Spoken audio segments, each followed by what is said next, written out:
అదే RTV app వార్తల్ని క్షణాల్లో చదివే అవకాశం ఉంటుంది. ఒక న్యూస్ పేపర్, ఒక టెలివిజన్ ఛానల్ మీ చేతుల్లో ఎప్పుడూ ఉంటాయి.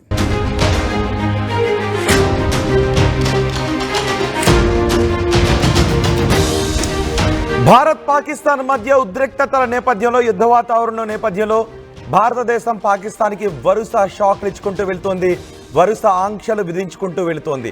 ఈ ఆంక్షలతోనే పాకిస్తాన్ సగం చచ్చిపోతుంది, సగం చిదిగిపోతుంది. ఇప్పటికే పాకిస్తాన్ చాలా ఆర్థిక సమస్యలను ఎదుర్కొంటూ ఉంది. మనం పాకిస్తాన్పై విధించిన మొదటి ఆంక్షలు నీళ్లు. ఇప్పటికే సింధు నది ఒప్పందాన్ని రద్దు చేసుకోవడంతో పాకిస్తాన్ నీళ్లకు విలువెల్లాడుతుంది. ఆ తర్వాత నుంచి వరుసగా చాలా ఆంక్షలు విధించుకుంటూ వస్తున్నాం. పాక్ విమానాలకు మన గగనతల బోర్డులు మూసేశాం. అలాగే భౌగోళిక సరిహద్దును కూడా మనం మూసివేశాం. ఇప్పుడు సముద్ర రవాణాకు సంబంధించి కూడా మనం ఆంక్షలు విధించాం. ఇక ఎక్స్పోర్ట్స్కి సంబంధించి కూడా ఆంక్షలు విధించాం. పాక్ నుంచి ఎక్స్పోర్ట్స్ అండ్ ఇంపోర్ట్స్ విషయంలో కూడా మనం ఆంక్షలు విధించడంతో పాక్ నుంచి మన దేశం దిగుమతి చేసుకునే వస్తువులన్నీ కూడా ఇప్పుడు ఆగిపోయే అవకాశం ఉంటుంది. ఇప్పటికే మనం అటారీ వాఘా సరిహద్దును మూసివేశాం.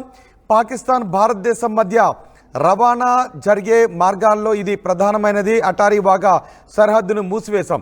ఇక ఇంపోర్ట్స్పై మనం బ్యాన్ విధించడంతో పాకిస్తాన్లో ఎగుమతులు, పాకిస్తాన్ నుంచి భారతదేశానికి చేసే ఎగుమతులన్నీ కూడా ఆగిపోతున్నాయి. ఇది పాకిస్తాన్కి మరో ఆర్థిక పరమైన దెబ్బగానే మనం చూడాలి.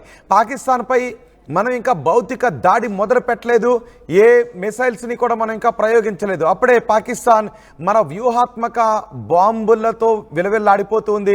పాకిస్తాన్ని ప్రపంచవ్యాప్తంగా ఒంటరి చేస్తున్నాం, పాకిస్తాన్పై ఆంక్షలు విధిస్తున్నాం. మనం సరిహద్దులో చేస్తున్న యుద్ధ సన్నాహాలతోనే పాకిస్తాన్ భయంతో బక్కచిక్కిపోతుంది. ఇప్పుడు ఇంపోర్ట్స్పై కూడా మనం బ్యాన్ విధించడంతో ఇది పాకిస్తాన్ ఆర్థిక వ్యవస్థకు పెద్ద దెబ్బగా భావించాల్సినటువంటి అవసరం ఉంటుందనే సంకేతాలు కూడా వస్తున్నాయి. మా ప్రతినిధి మధు నర్పూతి సమాచారం అందించడానికి. మధు, ఇంపోర్ట్స్ పై విధించిన బ్యాన్ తో ఇది పాకిస్తాన్ కు ఏ రకమైన ఆర్థిక దెబ్బగా చూడాలి?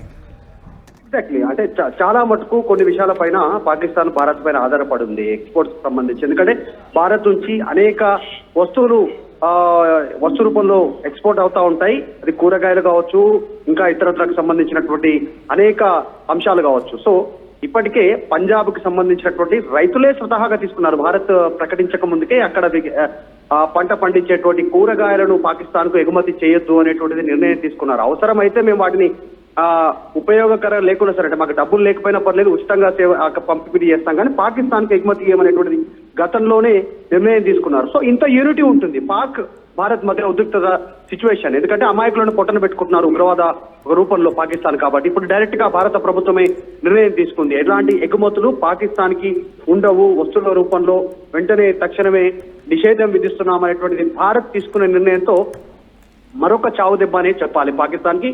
మళ్ళీ ఇతర దేశాల పైన ఆధారపడే పరిస్థితి ఉంది. వానికి పక్కన ఉన్నటువంటి పాకిస్తాన్ కు కజకిస్తాను, ఆఫ్ఘనిస్తాను, వీటి ద్వారా ఇలాంటి ఎగుమతులు ఉండవు. వాళ్ళు మళ్ళీ ఆధారపడితే మళ్ళీ చైనా లాంటి ఒక మనసులో విషం ఉన్నటువంటి ఒక చైనా లాంటి దేశంతో మళ్ళీ వాళ్ళు స్నేహపూర్వక సంబంధాలు కోరుకుని అక్కడి నుంచి దిగుమతి చేసుకోవాల్సినటువంటి సిచ్యువేషన్ ఉంటుంది. దాదాపు ఎక్కువ ఎగుమతులన్నీ భారత్ నుంచే ఉంటాయి. ఎందుకంటే భౌగోళిక స్వరూపం కలిగి ఉంది. ఇద్దరు కలిసిమెలిసి ఉన్నటువంటి సిచ్యువేషన్ గతంలో ఒకే భూమి అఖండ భారత్ గా కలుసున్నప్పుడు సమయంలో. కాబట్టి దాదాపు అక్కడ ప్రజలు ఏం తింటారో ఇక్కడ ప్రజలు అదే వస్తు రూపైన తింటారు. మిగతాకి సంబంధించిన రైస్ కానీ, కూరగాయలు కానీ, వీటన్నిటికి సంబంధించి ఇప్పుడు మరొక చావు దెబ్బనే చెప్పాలి.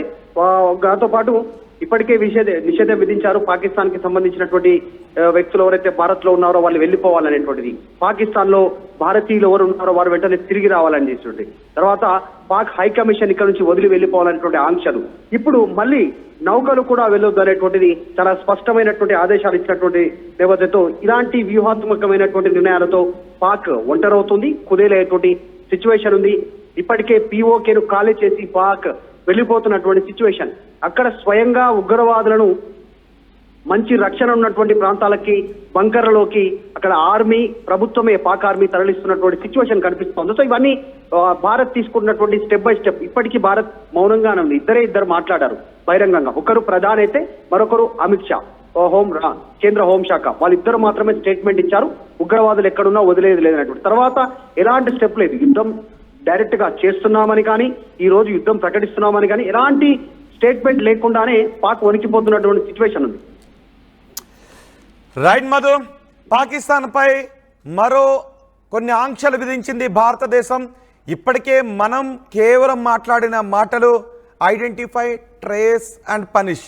ఇంకా మనం యుద్ధం గురించి ఏమీ మాట్లాడలేదు, కానీ ఐడెంటిఫై, ట్రేస్, పనిష్ అని మనం మాట్లాడాం. యుద్ధ సన్నాహాలు మాత్రం చేస్తాం.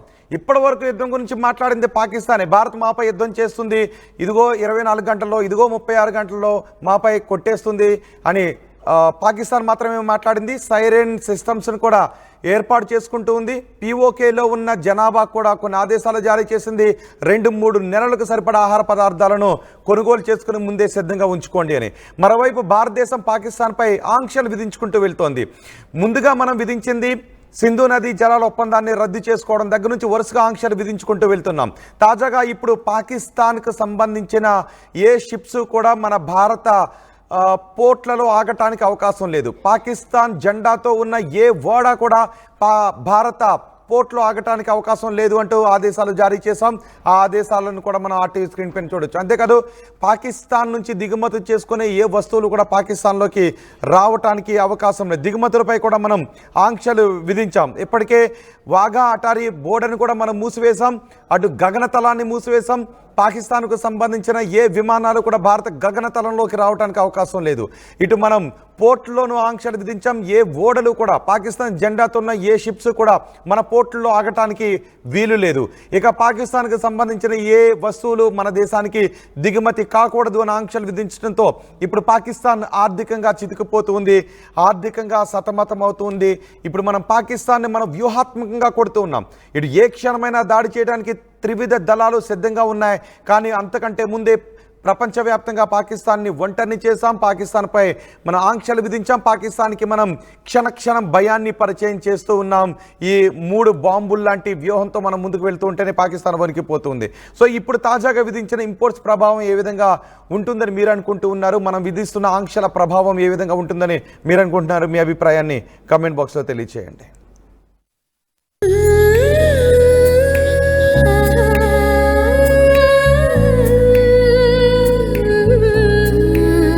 Gokulam signature jewels. మరిన్ని వీడియోస్ కోసం ఛానల్ ని సబ్స్క్రైబ్ చేయండి. లేటెస్ట్ అప్డేట్స్ కోసం వాట్సాప్ ఛానల్ ని ఫాలో చేయండి. అండ్ లింక్ డిస్క్రిప్షన్ లో ఉంది.